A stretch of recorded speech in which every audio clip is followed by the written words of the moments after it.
I'm pretty sure we all remember that Sonic game that came out for the Wii U. You know, Sonic Boom. Well, if you didn't know, that game ended up getting a patch that came out to a whopping gigabyte, which is pretty large for a patch. So, what exactly does this have to do with Fire Emblem Echoes? Quite a bit, actually. Now, before you smash that dislike button, let me explain.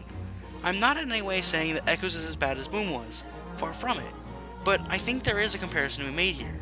When Boom came out, it was obviously full of bugs and glitches, and to be honest, it still is.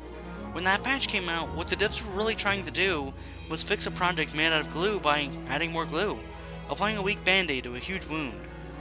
Believe it or not, Echoes is also guilty of doing this. Echoes is a remake to Fire Emblem Gaiden, originally released on the NES, only in Japan. Since Gaiden was released when the genre was still fairly new, well, we ended up getting maps like this. Yeah, it's pretty terrible.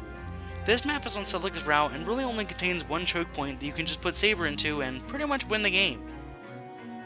Gaiden introduced an ability to warp units around. I'm just going to skip to the point here. It's incredibly broken. You can warp a really strong unit like Lucas, who has insanely high defense and insanely high attack, in enemy lines and watch as he slaughters everyone. Now, let's look at how Echoes handles this. While Echoes did nerf warp, it still breaks maps pretty easily. You can still ignore entire sections of maps that would normally have been annoying to get through. Okay, so now you're saying, why not just not use the warp? Well, that's because without it, the game becomes pretty much impossible. Echoes suffers because it reuses the same maps from Gaiden, which were pretty much awful, without the use of warp. Here's a screenshot of Newbie Baba's mansion. Yes, you can only enter in single file lines. It's like a school teacher made this map. To be honest though, nobody probably actually went in that way. We all took the option of using warp to get there much faster. In order to combat a lot of deaths that happen due to bad map design in Echoes, they also added an item called Milla's Turn Wheel.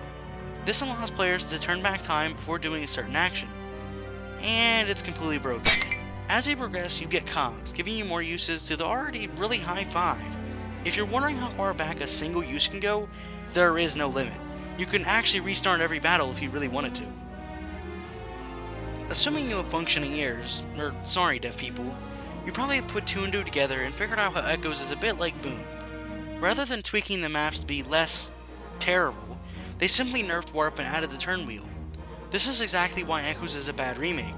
A good remake would have taken these maps and tweaked them, so they didn't need some broken mechanic to become bearable. But obviously Echoes didn't. However, as it stands, Echoes is actually a really great game. It has a lot of interesting mechanics, such as combat arts, I really quite like. One of the producers of Echoes actually played Gaiden as a kid, and wanted the remake to be as close to the original as possible, which is why none of the maps were changed. The problem with Echoes is that the base game, Gaiden, really isn't very good on its own.